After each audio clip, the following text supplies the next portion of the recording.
The dawn of a new era. This truly is something quite different. The first time ever we've not received a new summoning mechanic with the new Yu-Gi-Oh series, as well as a new studio and vastly different character designs for a Yu-Gi-Oh series. Hello, this is the debut of Yugioh Sevens. Exciting.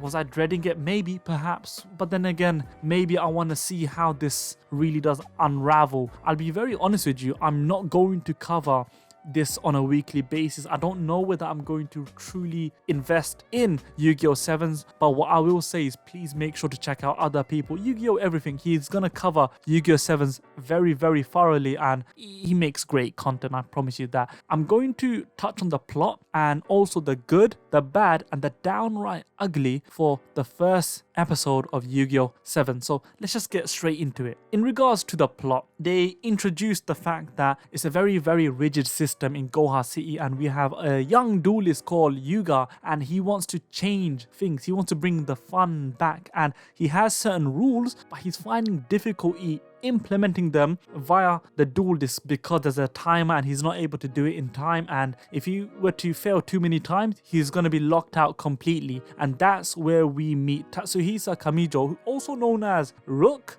or maybe even Luke. I'm not too certain. I'm going to call him Rook. If that's wrong, I'll correct it moving forward. But Rook tells Yuga about a legend on how to be the duel king and unlock a new road for the duelist. And road is one of the special terminology that's going to be associated with this series. They go and duel the hologram man, who seems to be the protector or the guy that chooses on who becomes the duel king. And Yuga eventually defeats the hologram man, showcasing a new type of dueling, which is of course rush duels, and this unlocks a new road and the start of the rush duel era. So that was a quick plot. Let's talk about the good. Well, you know what, as much as you would have expected me to kind of shit on this, it was quite decent in terms of the setup of the social tone in Goha City. We can really feel that there's a very big brother aspect, a big brother system in place whereby they are looking and monitoring absolutely everything when it becomes to the point unbearable.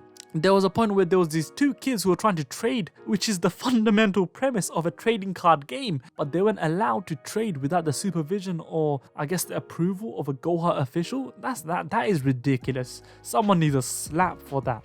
Another thing is, this is a very, very good way to say, look, this is stifling fun and creativity as well, because you fall into this very rigid system and you fall in line. You can't, there's no wiggle room, and that's gonna really, and that's a dictatorship, isn't it? And that's where Yuga comes in, and I guess the whole notion of him trying to reinvigorate the system, it works well because he is such at loggerheads with the current status quo, which is nope, very rigid, you follow the rules, this is it, this is the only way to do it. So it's a good way to set up our main character and a means for us to kind of root for him. The mystery that they introduced through this episode, I think, was masterfully done. Now let's start with the first point regarding mystery. Rook's power. He has this power where he's able to turn off the electricity of an object that he touches. So he done that first when he touched Yuga's bike and the electricity in it completely disappeared, and then he done it again when one of the surveillance bots came by and tried to shit on them, say, "Oi, what are you lot doing?" And the thing is, we found out that he can only use this twice, and when they asked how did you do that, he mentioned the word devil and then they cut him off, and it didn't feel unnatural because the fact that they are kids, they're the youngest that in terms of characters, that the main cast, the main ensemble has ever been. Yuga's 11 years old, and that's the thing, it was completely in line and natural to the children of that age in terms of their attention span. Another thing is the great chemistry already displayed amongst the immediate main cast. I think that they all complement each other. Now, I touched on Rook, who is, he came across as this cool, somewhat mysterious. How does he know the things he knows? How does he, you're suspicious of his intelligence and you're suspicious of what he knows. And that's fine, because then you can build on that.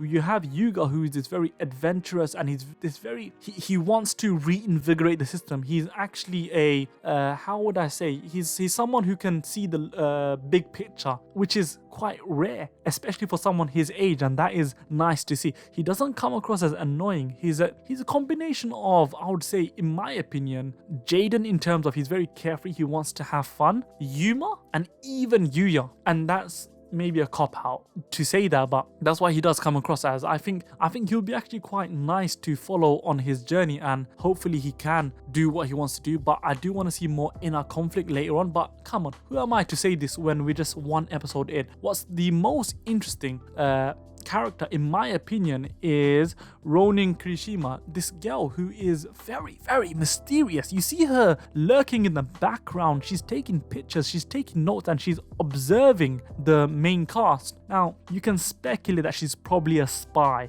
or you can speculate that she's probably a journalist, or she's something. And if she is a spy, if she is, I don't know, she was supposed to be an evil character, but then she's swayed by the friendship levels, or she's swayed by the warmth that she's, that the other characters display towards her, that would be a nice little mini character arc. No, it would be a nice character arc for her, and it would be nice. It would be nice to see a female character given this attention, whereby I don't know how they can drop the ball with that. But then again, it's the first episode, and let's not be all too happy, touch wood and whatnot, and you never know what can happen. But at this current stage, I like what they're doing. And the other character, which is Sogetsu Gakuto Sogetsu, the school bloody counselor president. He's very annoying. He reminds me of Ida from My Hero Academia, but worse. And that's the thing. I personally don't like him, but the way they all bounce off each other when they're in one setting, it works. You got the one super serious, mysterious Ronin. You got the still equally mysterious, but at the same time more interactive Rook. You have the very brash-headed, hey, I want to do this, I want to do that, but he's also not super stupid, Yugioh. And then you got the very, very much leaning towards the comedic relief, and that is of course Kakuto. And in this episode we met Hologram Man, but I don't reckon that he's gonna be a common occurrence throughout the series. He's obviously a homage to Kaiba, or maybe even Kaiba Man, and that's another thing which I really like. I do like the homages, and that's gonna move me on to the next bit. Blue Eyes. I see Blue Eyes, I'm happy. I like Blue Eyes, you like Blue Eyes, we all like Blue Eyes. It's a legendary card, and it's always nice to see another incarnation. It's been a bloody while since we've seen Blue Eyes, and seeing this in 2020, as much as you may have your reservations on the new art and animation style, Blue Eyes is Blue Eyes. You can't say no to Blue Eyes. If you say no to Blue Eyes, if you hate Blue Eyes, mate, your eyes don't deserve to work and see Blue Eyes. How dare you? Let's talk about the bad. Gakuto is a tad annoying, and he will rub me the wrong way eventually. I know that it's gonna really start pissing me off. He's a bit too, no, mate, the joke runs thin eventually, and that's one of the things which, you know what? Let's see. And I would say that is a bit of a bad point. Another thing, and this is where I might get a tad controversial. I'm sorry, the opening and the ending are shit. Yeah, I said it. I don't like it. Some people might not like it. A lot of people might love it. Me personally, I don't. It's a bit too much. It's like, it took me a good 7 minutes to really get into the episode itself and say, oh, I'm actually watching another series of Yu-Gi-Oh! Wow, this is Yu-Gi-Oh! Or the opening for me made me come in with preconceived, oh, this is gonna be shit. Oh, come on, this is. I don't have high expectations for this. And that's the thing. It lowered my expectations, but then throughout the episode, I kind of slowly got invested in it. But the opening and the ending do not do me they don't do anyone a good favor in terms of riling up and ensuring that there's hype towards it.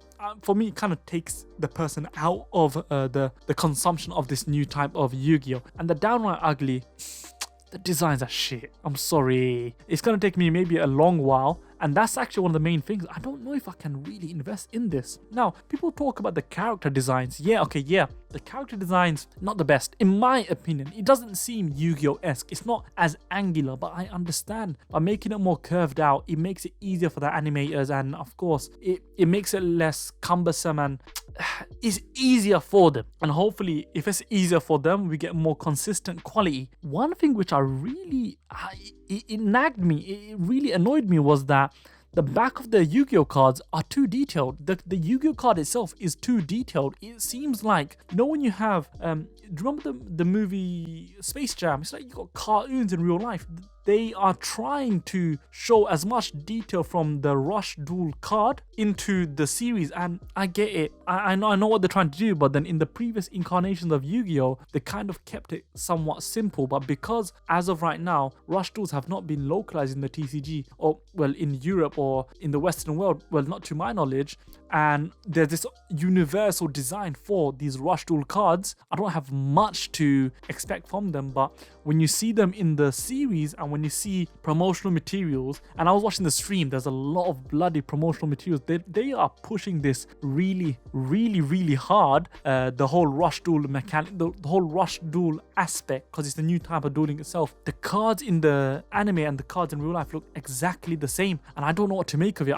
I don't know if I should be as nitpicky as I am, but maybe that's my own personal flaw. What's wrong with me? I don't know what's wrong with me, but I can't see past it. I can't see past this animation, this new art style, not animation, so this new art style. Let's kind of make a distinguishment.